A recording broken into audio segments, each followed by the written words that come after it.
Yo, what is up guys? Welcome back to my YouTube channel. And I hope nag-enjoy ka sa linguistic course natin.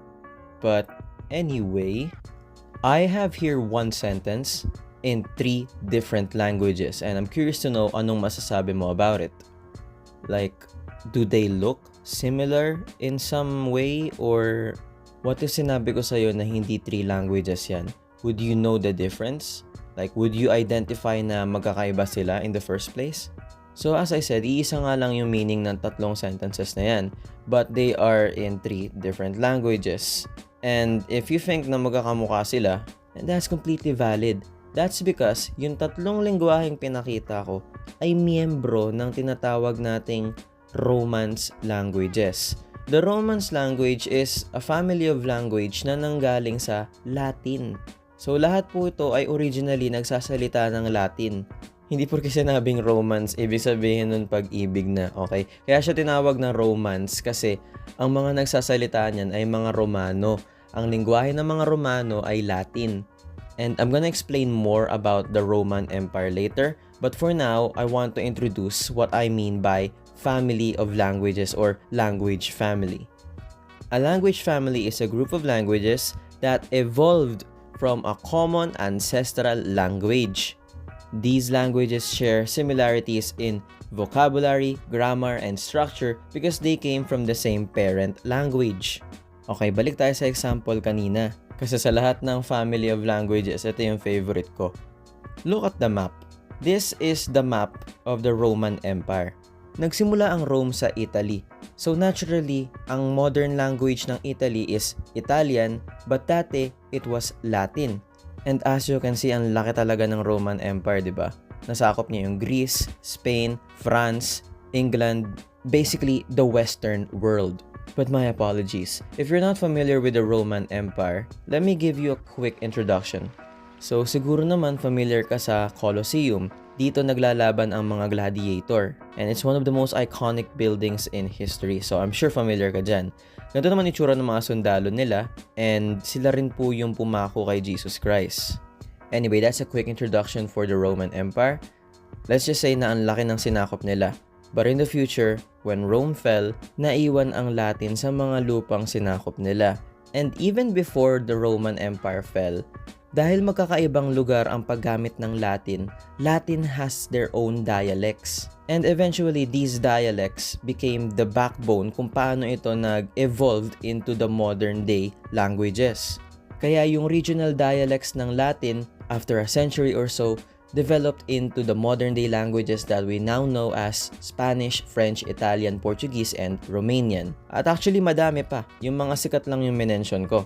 But have another look at this example. So tignan mo muna yung English paragraph para may idea tayo kung ano yung sinasabi.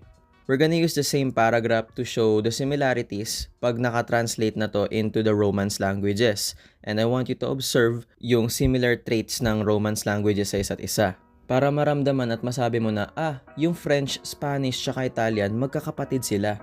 At syempre, pwede mo namang i-pause yung video para makita mo yung paragraph word per word. And basically, compare and contrast lang. So, this is the same paragraph but in Spanish.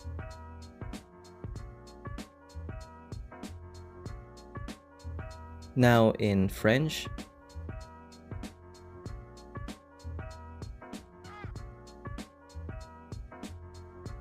And lastly, in Italian.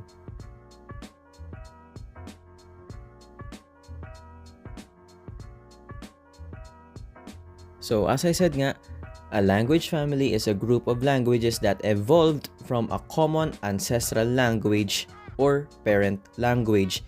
So, in this case, ang parent language ng Romance languages is Latin, as I specified kanina. So, paano naman ang English? English falls under the Germanic languages. So, in short, English shares common characteristics with the Germanic languages. And no, wag kayong malito. Hindi galing ang English directly sa modern na German language, okay? Magkaiba yung modern German language sa sinasabi kong Germanic languages. Historically speaking, when I say Germanic languages, galing po sila sa tinatawag nating Germanic tribes. And sabi ko rin kanina that England was once part of the Roman Empire.